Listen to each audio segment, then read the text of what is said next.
इस कार्यक्रम के प्रायोजक हैं डॉक्टर संजीव कुमार गोधा श्रुत प्रभावना ट्रस्ट। संयम प्रकाश नाम का ये ग्रंथ है, बड़ी सुंदर रचना है और प्रकरण छोटे छोटे से हैं, उपयोगी भी हैं। स्वाध्याय की चर्चा चल रही थी, स्वाध्याय का प्रकरण चल रहा था और स्वाध्याय के चलते हुए इस प्रकरण को बहुत ही सरलता से कुछ अलग हटके समझाया जा रहा था। 5 प्रकार के स्वाध्याय के भेदों की चर्चा अपेक्षित विस्तार से हुई और फिर यह भी बतलाया किन का स्वाध्याय करें और किन का स्वाध्याय नहीं करें, कौन से समय में स्वाध्याय करें और कौन से समय में स्वाध्याय नहीं करें। स्वाध्याय के लिए जो अयोग्य स्थान, अयोग्य काल कहा गया, उसे असज्जाय कह कर के पुकारा गया। असज्जाय में सज्जाय नहीं किया जाना चाहिए, लेकिन कौन से ग्रंथों का स्वाध्याय नहीं किया जाना चाहिए, तो यहाँ ये कहा गया कि भाई जो मूल ग्रंथ हैं, जो आगम ग्रंथ हैं, जो श्रुत केवलियों द्वारा कहे गए हैं, जो गणधरों के द्वारा कहे गए हैं, जो प्रतिगणधरों द्वारा कहे गए हैं, उन सबको यहाँ नहीं पढ़ना चाहिए, ऐसा कहने का अभिप्राय था।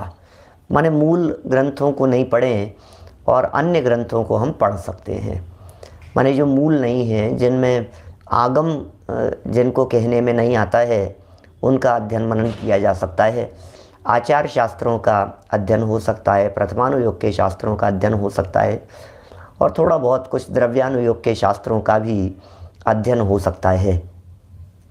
करणानुयोग के ग्रंथों को मूल रूप से सिद्धांत ग्रंथों में शामिल किया जाता है। वास्तव में क्या है, करणानुयोगी एक ऐसा अनुयोग है जो अनुभव में नहीं आता। कर्म प्रकृतियाँ कितनी है ये अनुभव से नहीं कही जा सकती। गुणस्थान कितने हैं, सुनील जी सर्राफ साहब, गुणस्थान कितने हैं, कोई व्यक्ति आत्मा में डुबकी लगाकर वो गुणस्थान कितने हैं ये नहीं बतला सकता। मार्गणा स्थान कितने हैं, जीव समास कितने हैं, प्रकृतियाँ कितनी हैं, उन प्रकृतियों के भेद प्रभेद कितने, कौन कौन बतलाए। आपने तो बता दिए, लेकिन कहाँ से बताए ये तो बताओ आप। बिना आगम के नहीं बतला सकते हैं। माने परंपरा से चली आई हुई बात, सर्वज्ञ भगवान के द्वारा कही गई बात, उसको आधार बना करके ही कहा जा सकता है। इसका मतलब करणानुयोग का संबंध डायरेक्ट केवलियों की वाणी से जोड़ा जाता है, उसमें सर्वज्ञता मूल आधार है। बिना केवलियों की वाणी के हम इन बातों को कह ही नहीं सकते। कितने कर्म बंध गए, कितने निर्जरित हो गए, कौन से गुणस्थान में कितने बंधते हैं, कौन से गुणस्थान में कितने कर्म छूट जाते हैं, ये बातें कहना ये संभव ही नहीं है। आप कैसे कहेंगे इन सब बातों को। हाँ, ये ज़रूर कहा जा सकता है कि सुनो, पाप में जैसी हमें आकुलता होती थी, शुभ भावों में भी हमें वैसी ही आकुलता होती है। हमें ये शुभ भाव भी आग लगते हैं, ये राग भाव भी आग की तरह सुलगता हुआ प्रतीत होता है। ये बात ज़रूर हो सकती है, ज़रूर अनुभव में आ सकती है, तो कोई बात नहीं। अनुभव की बातें हैं, इधर उधर की चर्चे, प्रथमानुयोग की चर्चाएं हैं, आचरण की चर्चाएं हैं, बोले उनके ऊपर ये कालाचार नाम का जो ये दोष है, कालाचार नाम का जो एक अंग है, ऐसा कहें उसको, दोष क्यों कहें, उसके पालन नहीं करने को दोष कहते हैं और उसका दृढ़ता से पालन करना ये कालाचार नाम का सम्यक ज्ञान का अंग कहलाता है। तो ये बराबर रीति से ज्ञानी लोग इन सब बातों का पालन करते हैं। ये सब चर्चा कल हम कर चुके थे स्तुति साहित्य वगैरह के संदर्भ में, और आज फिर एक और छोटी सी चर्चा कि साहब ये तो स्वाध्याय के काल अकाल वगैरह की चर्चा, ये तो सब मुनि राजों और आर्यिकाओं वगैरह की मुख्यता से कही गई है और हम तो श्रावक हैं, तो हमारे लिए वो बातें कहाँ लागू होगी जो मुनि राजों के लेवल पर लागू होती है। हमारे लिए तो नियम अलग होने चाहिए। भाई तेरी बात बिल्कुल सही है, लेकिन फिर भी यहाँ आज ये मुद्दा थोड़ा सा क्लियर कर रहे हैं जो बातें, जो नियम, जो प्रतिज्ञाएं, जो विधान ऊपर के गुणस्थान वालों के लिए कहे हों, मुनिराजों के लिए कहे हों, एज ए प्रैक्टिस यदि उनका पालन निम्न भूमिका वाला भी करता है तो अयोग्य नहीं है, वो योग्य ही है। और बहुत जगह पर शास्त्रों में दोनों ही प्रकार के जीवों के लिए इस प्रकार की बातें कही है। मैंने कह दिया कि भाई ये नियम बतला दिया, जैसे मान लो अहिंसा का पालन। अब मुझे बतलाइए अहिंसा का पालन कौन करे और कौन नहीं करे, किसको करना चाहिए अहिंसा का पालन?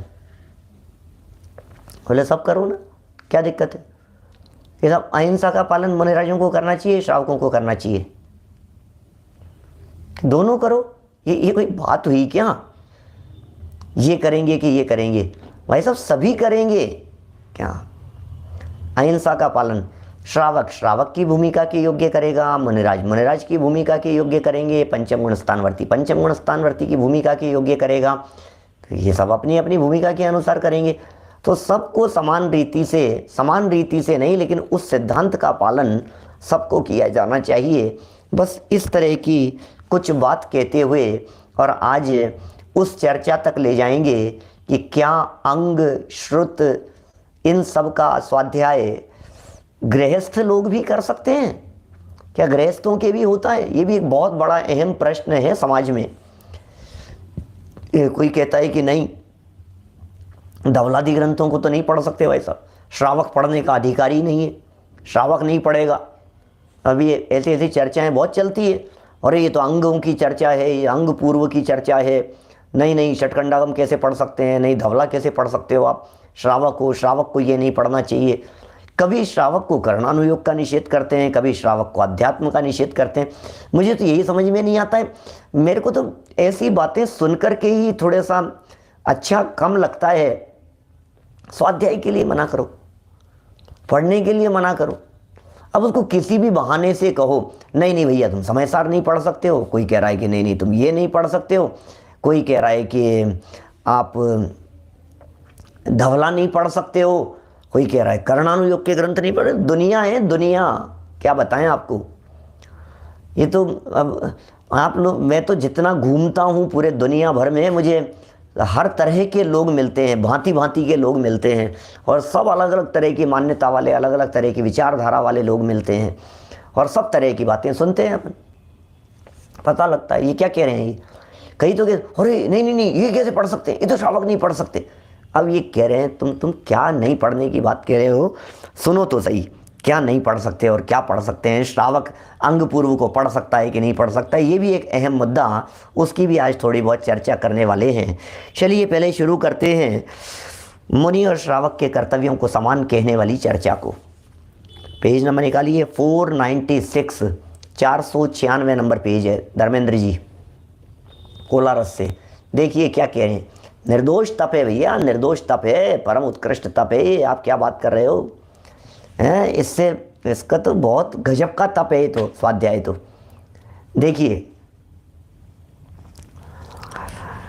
देखो संजय जी भाई साहब, सब डरते हैं सत्य बोलने वाले से, स्पष्टवादी व्यक्ति से सब डरते हैं। उन्हें डर लगता है, उन्हें लगता है यार ये व्यक्ति ये क्या कर रहा है, ये क्या कह रहा है, ये हमारे विचारों पर पानी फेर रहा है। भैया सुनो कैसी कैसी बातें कह रहे हैं। सच्ची बात, सूर्य सागर जी महाराज साहब द्वारा लिखी गई बात मैं यहाँ आपको बाँच करके सुना रहा हूँ, पढ़ करके सुना रहा हूँ।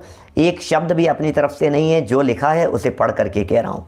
ज़रा देखिए 496, मुनि और श्रावक के समान कर्तव्य। ध्यान देना, एक पॉइंट जरा समझ लेना, इसमें बहुत बड़ा झोल है। इसमें क्या सन्मति जी कोलारस से, इसमें बहुत बड़ा झोल हो सकता है। यहाँ वो क्या हो सकता है, जब श्रावक और मुनि के कर्तव्यों को समान कह करके पुकारा गया तो कोई मुनि ये समझ लेवे कि हम श्रावकों जैसा कर्तव्य कर सकते हैं। बोले ऐसा नहीं चलेगा। हाँ, श्रावक के लिए मुनिराजों जैसा आचरण करने का अभ्यास के तौर पर करने का प्रावधान दिया गया है। उल्टा नहीं चलना, उल्टी गंगा नहीं बहाना। समझ रहे हैं आप क्या कह रहे हैं? ये गंगा उल्टी नहीं बहेगी। ये कैसे किस तरफ से किधर चलना है, उपदेश ऊंचा चढ़ने के लिए दिया जाता है। यहाँ जो बात कही है, श्रावक और मुनिराजों के जो उपदेश को, जो आदेश को, जो उनकी क्रियाओं को, जो उनकी प्रवृत्तियों को समान कहने की जो बात चल रही है यहाँ, ये कह करके ये कहना चाहते हैं कि जो कर्तव्य, अरे जब मुनिराज भी मुनि अवस्था अंगीकार करके दिन में 4-4 समय सामायिक करते हैं तो तुम्हारे लिए निषेध कैसे हो सकता है। जब मुनिराज भी मुनि अवस्था अंगीकार करने के बाद ग्रंथों को लिखने वाले, शास्त्रों को लिखने वाले ऐसे आगम के वेत्ता मुनिराज भी शास्त्रों का स्वाध्याय करते हैं, तो सुनो, तुम्हें तो स्वाध्याय करना ही चाहिए। ऐसा, अरे भाई जो हमारे आदर्श करते हैं हम वो करेंगे, जो हमारे पिताजी करते हैं हम वो करेंगे, जो हमारे गुरु करते हैं वो हम करेंगे, जो हमारे मुनिराज करते हैं हम वो करेंगे। अरे तुम जैसा बनने के कारण शरण तुम्हारी आया, प्रभु आप जैसा करूँगा, प्रभु आप जैसा बनूंगा, प्रभु हो मेरी ऐसी दशा, प्रभु हो मेरी ऐसी दशा जैसी तुम्हारी है। मैं नकल करता हूँ आपकी, मैं कॉपी करता हूँ आपको, मैं आपके पद चिन्हों पर चलता हूँ। तव पद मेरे ही में, मम ही तेरे पुनीत चरणों में। हो प्रभु, तव पद मेरे ही में और मम ही तेरे पुनीत चरणों में। भुक्ति मुक्ति दातार 24 जन, तिन पद मन वच धार, ये मेरी दशा हो, ऐसी भावनाएं। अभी उल्टा चलाओ सब, गंगा उल्टी बहाओ तो क्या होगा। अच्छा, श्रावक और मुनिराजों के कर्तव्य समान हैं, तो श्रावक यदि धर्मशाला बना रहा है तो मुनिराज भी खड़े होकर के धर्मशाला बना सकते हैं, क्योंकि दोनों समान हैं। अरे भाई ऐसा नहीं चलेगा, ऐसा थोड़ी ना चलेगा। श्रावक और मुनि दोनों समान कह करके आपका दर्जा बढ़ाने की बात कर रहे हैं, मुनिराजों का दर्जा गिराने की बात नहीं कर रहे हैं। इतना बराबर भाव भाषण कर लेना क्या कह रहे हैं ये देखिए।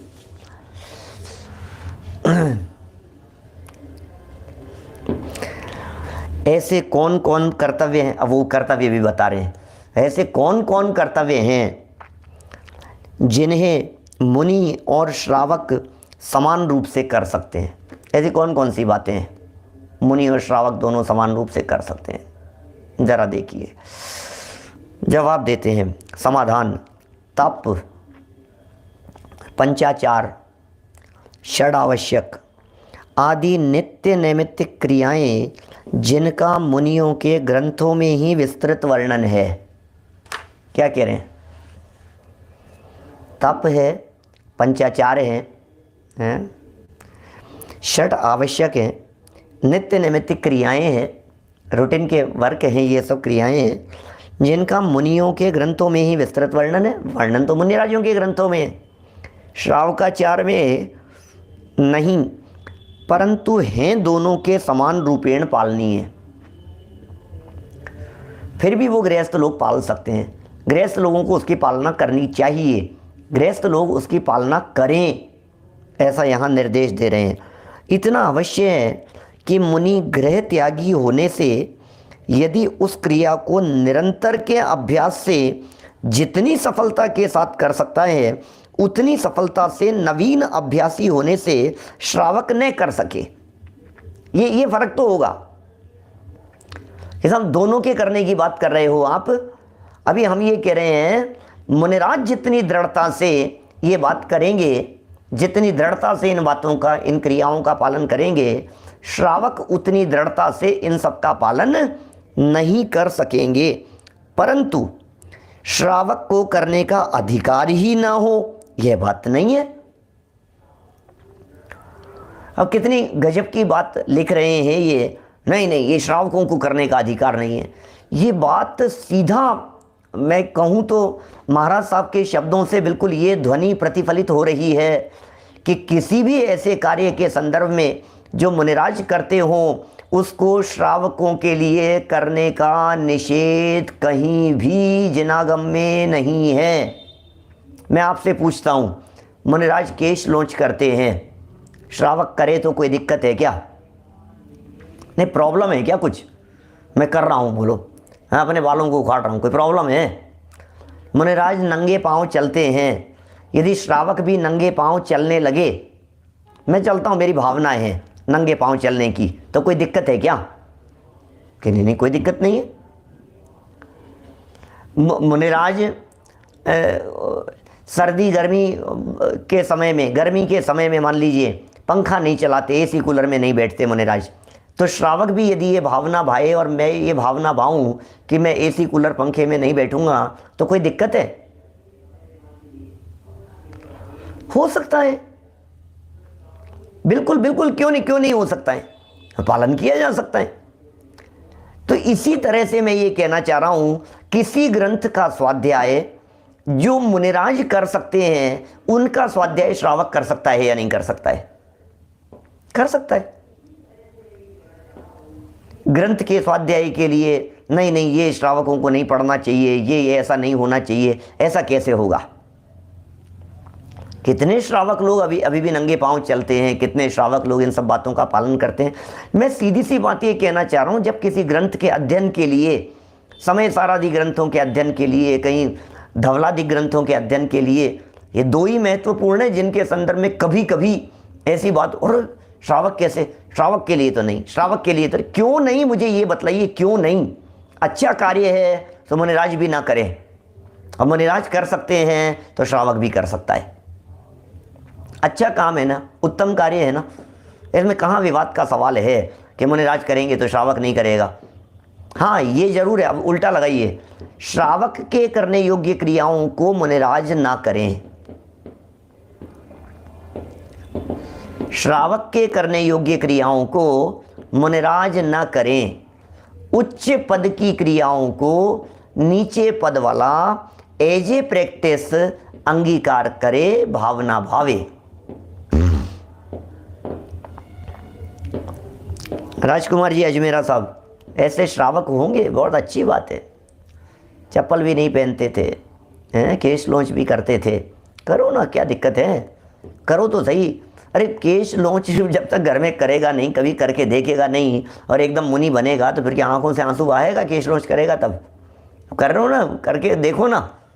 आदि जी भाई साहब, कभी करके तो देखो, कभी जब भी बनने का परिस्थिति बने तो उससे पहले जरूर इन परिचयों को सहने की बात देखना। चलिए अब ये कह रहे हैं जितनी सफलता से मुनिराज कर सकते हैं उतनी सफलता से श्रावक नहीं कर पाएगा। शंका, उपयुक्त स्वाध्याय के नियमों का पालन दोनों श्रावक और मुनि के लिए है, ऐसा किस ग्रंथ में लेख है? माने ये देखो प्रश्न भी कर देते हैं, मैं हमें तो प्रमाण दो, आपने कह दिया कि दोनों कर सकते हैं तो हमें तो ये समझा तो दो आप, ऐसा किसी शास्त्र में लिखा है क्या? कहीं कोई प्रमाण है क्या आपके पास में कि श्रावक और मुनि दोनों इन क्रियाओं का पालन कर सकते हैं, दोनों इन प्रवृत्तियों का पालन कर सकते हैं? समाधान सुनो, 497 नंबर पेज पर क्या लिख रहे हैं? अनगार धर्मामृत के 9वें अध्याय में, लो खोलो, अब पढ़ो तो सही अनगार धर्मामृत। ग्रंथ खोल देखा नहीं, अब क्या बतलाएं, जब ग्रंथ खोल करके देखा नहीं तो फिर सब इसी तरह से उटपटांग काम होते हैं। अनगार धर्मामृत के 9वें अध्याय में नित्य नैमित्तिक क्रियाओं का वर्णन है। अनगार धर्मामृत पंडित आशाधर जी का लिखा हुआ है और वर्तमान समय से लेकर के देखा जाए तो 800-1000 साल पहले का लिखा हुआ है वो अनगार धर्मामृत, 800-900 वर्ष पहले का, लगभग 1000 वर्ष हो गए ऐसा भी कह सकते हैं उसको। और नित्य नैमित्तिक क्रियाओं का उसमें खूब वर्णन है, नित्य नैमित्तिक क्रियाओं का। उसमें नित्य क्रिया में स्वाध्याय को पहले लिया है, नित्य क्रिया में। अब बोलो नित्य नैमित्तिक क्रियाओं की बात कर रहे हैं, बोले पहली क्रिया है स्वाध्याय। अरे स्वाध्याय तो मस्ट है, बिना स्वाध्याय के जीवन नहीं होता, बिना स्वाध्याय के कदम नहीं बढ़ते, बिना स्वाध्याय के मुनिपना नहीं होता, बिना स्वाध्याय के श्रावकपना नहीं होता, बिना स्वाध्याय के ये आत्मार्थी नहीं होता, बिना स्वाध्याय के ऊपर चढ़ नहीं सकता, बिना स्वाध्याय के तो अनर्थ है, अनर्थ। क्या बात कहें हम आपको, इसलिए स्वाध्याय स्वाध्याय स्वाध्याय स्वाध्याय स्वाध्याय, क्या स्वाध्याय पहले नंबर पर लिया है उसे। और उसमें मूलाचार की उपयुक्त गाथाओं में लिखा है कि दिग्दाहादि में अंगोपांगों को छोड़ दिग्दाहादि में और लगाना पुस्तक में, आपकी पुस्तक में है या नहीं है, दिग्दाहादि में अंगोपांगों को छोड़कर छोड़ अन्य ग्रंथों का अध्ययन करें, ऐसा लिखा है। अब हम और क्या प्रमाण देवें आपको? वहाँ लिखा है दिग्ध आदि में ऐसे मूल ग्रंथों का अंगों को छोड़कर, अंगों की चर्चा, द्वादश अंगों की चर्चा, पूर्व की चर्चा, इन सब को छोड़ करके बाकी ग्रंथों का, अन्य ग्रंथों का अध्ययन करें। वे आराधनादिक हैं और यह नित्य नैमित्तिक कार्य मुनि एवं उत्तम श्रावक, मध्यम श्रावक तथा जघन्य श्रावक सभी के हैं, सो यथाशक्ति पालन करना चाहिए। अभी उत्तम मध्यम जघन्य रीति के सभी श्रावकों के लिए इस प्रकार की बात है, और सब पालन करो, कहीं भी करो, कुछ भी पालन करो। ये नित्य नैमित्तिक कार्य हैं, नियमित क्रिया है स्वाध्याय, अनिवार्य क्रिया है स्वाध्याय, इसलिए सबके लिए होनी चाहिए। श्याम सिंघवी जी साहब, जैनाचार पलेगा कैसे? उमाकांत जी, स्वाध्याय के बिना जैनाचार पलेगा कैसे? ज्ञान के बिना चारित्र पलता नहीं है। चारित्र के पलने के लिए ज्ञान का आधार चाहिए होता है, ज्ञान का बेस चाहिए होता है, ज्ञान की दृढ़ता चाहिए होती है, ज्ञान का आधार चाहिए होता है। ज्ञान में वो ताकत है जो चारित्र को टिकाए रखने का काम करता है। ज्ञान के बिना चारित्र टिकता नहीं है, ज्ञान के बिना चारित्र को आधार नहीं मिलता है, चारित्र को बेस नहीं मिलता है। चारित्र रहेगा कैसे ज्ञान के आधार के बिना? और जिनमें ज्ञान नहीं है और देखा देखी दबाव में आकर के, किसी के प्रेशर में आकर के जिन्होंने प्रतिज्ञा ले ली है, थोड़े दिन बाद में उनकी प्रतिज्ञा टूटती हुई दिखाई देती है। टूट गई प्रतिज्ञा। क्यों टूट गई भाई साहब प्रतिज्ञा?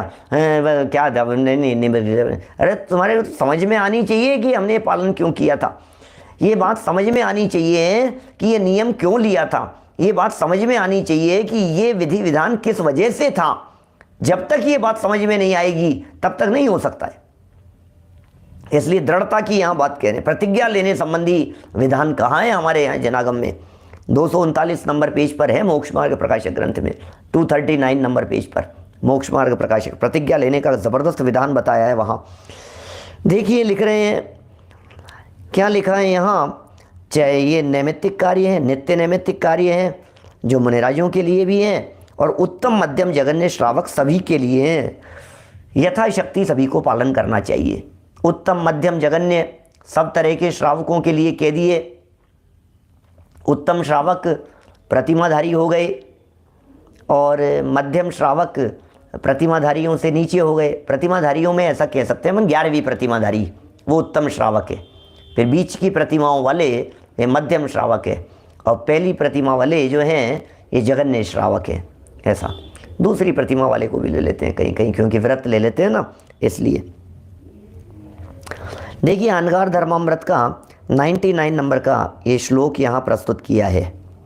नित्या नैमित्तिकेश चैत्य वितथ कृति कर्मांग बाह्य श्रुतोक्ता भक्त्या युक्ते क्रियायो यतिरथ परमः श्रावकोन्योत्थ शक्त्या सश्रेयः पवित्र माग्र त्रिदर्शन सुखः साधु योगी जितांगो भव्य प्रक्षीण कर्मा व्रजति कतीय यैर जन्म भी जन्म पारम। देखिए क्या लिखा है इसमें। पूर्वोक्त रीति से इस अध्याय में जिन नित्य नैमित्तिक क्रियाओं का वर्णन किया है, माने जिन नित्य नैमित्तिक क्रियाओं का वर्णन यहाँ किया गया है,